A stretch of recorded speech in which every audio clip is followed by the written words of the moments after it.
تو حضور صلی اللہ علیہ وسلم پھر اپنی ماں کے پاس آ گئے،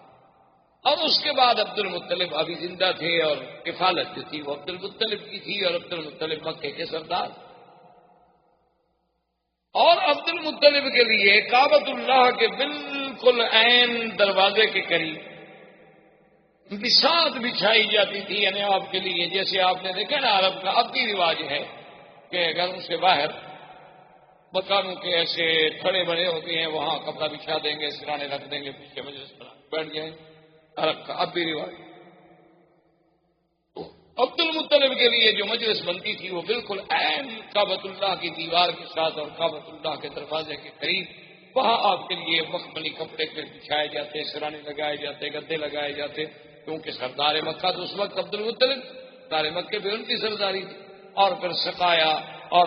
خدمت حجاج، خدمت حجیج، یہ سارا نظام جو ہے عبد المطلب کے سپرد تھا، لہٰذا ان کا احترام جو ہے دو جانب سے تھا، ایک کعبۃ اللہ کی نسبت سے اور ایک مکے کی سردار ہونے کی نسبت۔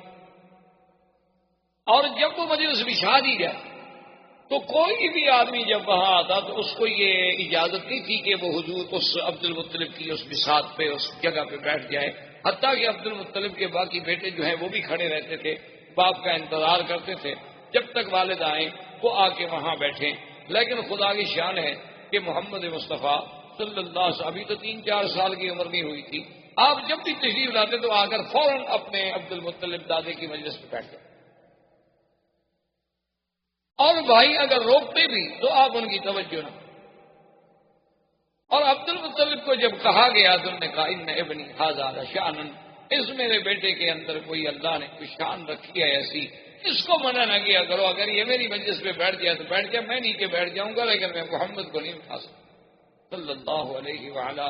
آلہ واصحابہ وسلم۔ تو اب حضور صلی اللہ علیہ وسلم کو یعنی اس ضمن میں آپ کو یہ ایک جہاں وہاں یعنی بی بی حلیمہ کے پاس خالص رضا ملی، خالص لسان ملی، خالص لغت ملی، اور عبد المطلب کے پاس بیٹھ کے سرداری ملی، اور سرداروں کی باتیں، بڑے بڑے سرداروں کا عبد المطلب کے دربار میں آنا، بیٹھنا، باتیں کرنا، انداز کرنا، یہ ساری باتیں جو تھیں اس کی ایک تعلیم دی جا رہی تھی۔ عبد المطلب کے مجلس میں کوئی معمولی سی مجلس نہیں تھی، اس وقت مکے کا سب سے بڑا سردار۔ یہ سارا ایک اللہ کی طرف سے نظام۔ اور عبد المطلب کا عالم یہ تھا کہ سردار ہونے کے باوجود پیسہ نہیں ہوتا تھا، کیونکہ جب پیسہ آتا تو سخاوت بھی خرچ ہو جاتا،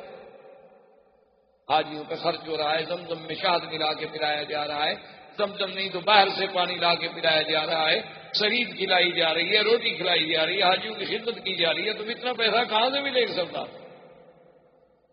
تو بہرحال حضور صلی اللہ علیہ وسلم آپ کی کفالت میں بھی تربیت لیتے رہے،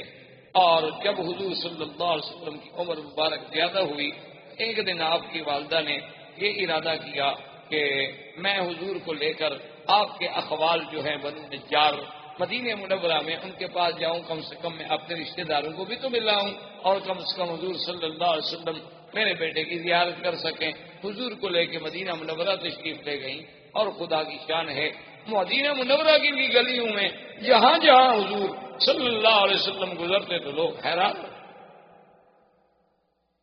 جو بھی دیکھتا حضور صلی اللہ علیہ وسلم کو حیران ہو جاتے۔ اسی سے شہرت اٹھی، اور شعرا میں کچھ یہودی لوگ آئے، کچھ راہب آئے، انہوں نے آ کے حضور صلی اللہ علیہ وسلم کو دیکھا تو انہوں نے لوگوں سے کہا کہ نبی ھذہ الامہ، یہ اس امت کا نبی پیدا ہو گیا ہے، اور ایسی باتیں کرنے لگے کہ بی بی آمنہ کو اندیشہ ہو گیا کہ کہیں یہ حضور کو نقصان نہ پہنچا دے، تو بی بی صاحبہ ان کو لے کر واپسی کا انہوں نے جلدی سے سفر اختیار کیا۔ ابھی راستے میں مقام ابوا پہ تھی کہ بی بی آمنہ فوت ہو، والد پہلے فوت ہو چکے۔ بعض روایات تاریخ میں یہ بھی ہے کہ بی بی آمنہ کو یہاں جنت المعلیٰ میں دفن کیا گیا، اور بعض روایات تاریخ میں یہ بھی ہے کہ ان کو دفن تو کیا گیا مقام ابوا میں۔ ابوا جو ہے مکے اور مدینے کے راستے میں ایک جگہ ہے، لیکن سڑک سے ہٹ کر ہے، اندر پہاڑیوں میں ایک جگہ ہے اور کچا راستہ ہے۔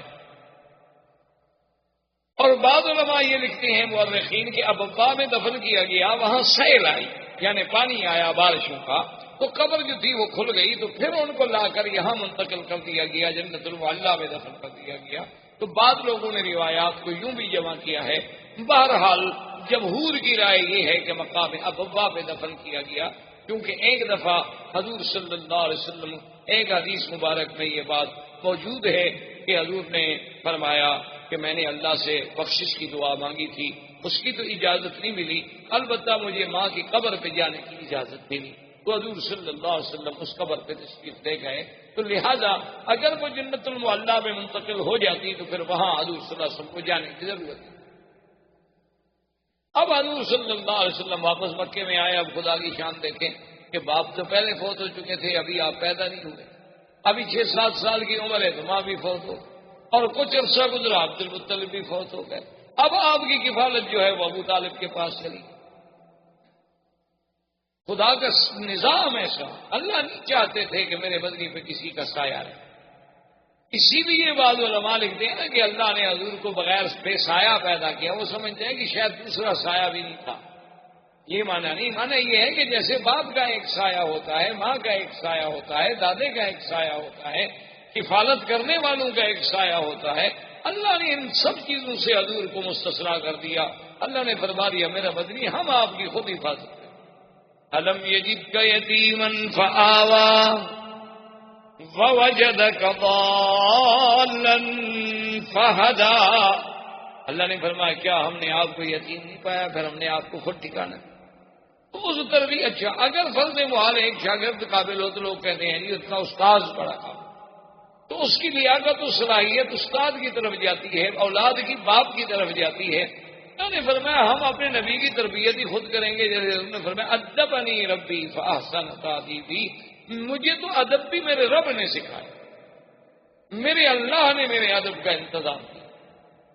یعنی آپ حیران ہوں گے کہ مکے میں طواف اریاں کرنا، مکے میں کسی کا اریاں ایک دوسرے کے سامنے غسل کرنا، یہ چیزیں عیب ہی نہیں سمجھی جاتی. یعنی یہ کی چیزیں عیب بھی نہیں سمجھی جاتی تھی، بالکل اس پر کے یہ مردانگی کی ہے علامت. تو ایک دفعہ حضور صلی اللہ علیہ وسلم ایک چاچے کی امداد کے لیے، بعض روایات میں ہے کہ زمزم کی کھدائی میں، اور ایک روایت میں ہے کہ کعبۃ اللہ کی تعمیر جب قریش کر رہے تھے تو حضور پتھر اٹھا رہے تھے. تو آپ کے چچا نے کہا کہ یا محمد صلی اللہ علیہ وسلم آپ کندھوں پہ پتھر رکھتے ہیں، آپ کو تکلیف ہوتی ہوگی، تو آپ چادر مبارک نکال لیں اور کندھے پہ رکھ لیں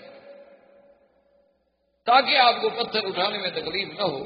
تو ابھی حضور پاک نے چادر مبارک کھولی ہو گیا، فوراً آپ بے ہوش ہو گئے. حضور صلی اللہ علیہ وسلم پہ بے ہوشی طاری ہو گئی، اور اس کے بعد جب ہوش آیا تو آواز آئی کہ آپ اپنے آپ کو کبھی بغیر کپڑوں کا نہیں رکھ سکتے. تو اللہ پاک نے انتظام کر دیا کہ ساری دنیا اوریاں ہو سکتی ہے لیکن میرا بدنی محمد مصطفیٰ اوریاں نہیں ہو سکتا. یہ اوریانی تو شرف کے خلاف تھی، اس کے لیے اللہ کے نبی کی شان تو ایسی نہیں، اور دنیا چاہے کچھ. اچھا، بعض لوگوں نے یہ بھی لکھا ہے کہ مکے والوں نے دراصل یہ ایک اپنی کبائی کے لیے بھی ایک ذریعہ بنایا تھا کہ انہوں نے ایک اعلان کر دیا تھا کہ اللہ کے گھر کا کوئی آدمی طواف اپنے کپڑوں میں نہیں کر سکتا، یا تو وہ ہمس سے کپڑے لے، اپنے آپ کو کہتے تھے ہمس کہ ہم جو ہے مجاورین کعبہ ہیں، تو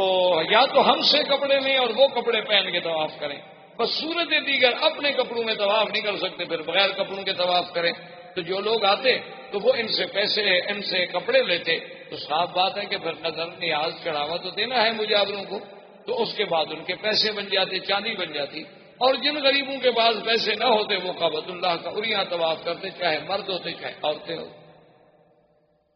اور یہ اریاں طواف اس وقت تک ہوتا رہا، حضور کا نبوت مل گئی، اعلان نبوت ہو گیا، حضور کی مکی زندگی، حضور صلی اللہ علیہ وسلم مدینہ منورہ میں تشریف لے گئے. 9 ہجری تک، یعنی 9 ہجری تک اللہ تبارک و تعالیٰ کے گھر کا طواف جو ہے وہ بغیر لباس کے اریاں ہوتا رہا. تو 9 ہجری میں حضور صلی اللہ علیہ وسلم نے سیدنا علی ابن ابی طالب رضی اللہ تعالیٰ عنہ کو بھیجا. انہوں نے آ کے اعلان کیا کہ اللہ یطوف بالبیت عریان،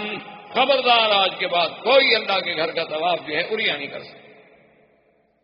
اور خبردار کہ آج کے بعد کوئی مشرک اللہ کے کعبے میں داخل نہیں ہو. تو یہ اعلان جو ہے 9 ہجری کو جا کے، لیکن افسوس سے یہ کہنا پڑتا ہے کہ ہم لوگوں نے اس یعنی اللہ کے نبی کے اعلان کو کیسے بدل دیں کہ جیسے اللہ نے حکم دیا تھا نا بنو اسرائیل کو کہ یوم السبت جو ہے مچھلی کا شکار نہ کریں، تو انہوں نے کیا کیا کہ ندیاں نالے بنا کے حوض بنا دیے کہ پانی اور مچھلی تو حوض میں سب کو آ جاتی آگے، اور پھٹا ڈال کے دروازہ بند کر دیتے، راستہ بند کر دیتے، پکڑ اتوار کو لیتے، کہتے جی ہم نے ہفتے کو تو شکار نہیں کیا، ہم نے تو اتوار کو پکڑا ہے۔ تو آج کل کے مسلمانوں نے بھی نعوذ باللہ ثم نعوذ باللہ اللہ کے نبی کے اس حکم کو ایسا بدلا کہ لباس تو پہن لیا لیکن وہ عریانی سے بھی زیادہ برا ہے۔ اتنا باریک لباس، اتنا باریک کپڑا، یعنی آپ حیران ہوں گے اب کہ جس سے ہم یہ غترہ پہنتے ہیں اس سے اگر عبایا اور پردہ بنایا جائے تو اسے آپ پردہ کہیں گے خدا کے لیے، اسے آپ برقع کہیں گے۔ یعنی یہ تو مزید اپنے حسن کو نکھارنے کا ذریعہ ہے کہ کسی کو اگر کالا رنگ سوٹ کرتا ہے وہ کالے رنگ کا برقع بنا لے گی، کسی کو سفید رنگ سوٹ کرتا ہے، سرخ رنگ سوٹ کرتا ہے، سبز رنگ سوٹ کرتا ہے، جو اس کا میچنگ کلر ہے اس کے مطابق وہ اپنے برقعے بنائے گی، اسی کے مطابق اپنی وہ چہرے پہ ڈالنے والی جھلیاں بنائیں گی، اور اسی طرح پھر آنکھوں کے سوراخ رکھے جائیں گے، پھر ناک کو ظاہر کیا جائے گا۔ یعنی حسن کو اجاگر کرنے کا بہانہ ہے، یہ پردہ نہیں ہے، اس کو کوئی پردہ نہیں کہہ سکتا۔ اسی کے بارے میں سرکار دو عالم نے فرمایا تھا کہ رب قاسیات عاریات، بہت ساری ایسی عورتیں ہوں گی میری امت میں، بظاہر تو وہ لباس پہنے ہوئے ہوں گی لیکن حقیقت وہ عریاں ہوں گی، اور اللہ تبارک و تعالیٰ کی ہم پہ لعنت برس۔ اسی لیے علماء نے لکھا ہے کہ بعض اوقات ایک آدمی موٹا کپڑا پہنتا ہے، جیسے آپ نے دیکھا جین کے پینٹ پہنی جاتی ہے، لیکن اگر وہ موٹے کپڑے کا سلائی اتنی ٹائٹ ہے کہ ہر عضو نظر آ رہا ہے تو وہ بھی عریاں کے حکم میں، یعنی وہ بھی اسی حکم میں آئے گا کہ جیسے اس نے لباس پہنا ہوا نہ ہو، کہ ہر عضو، اس کے وجود کا ایک ایک حصہ، اس کی یعنی وجود کی سٹائل،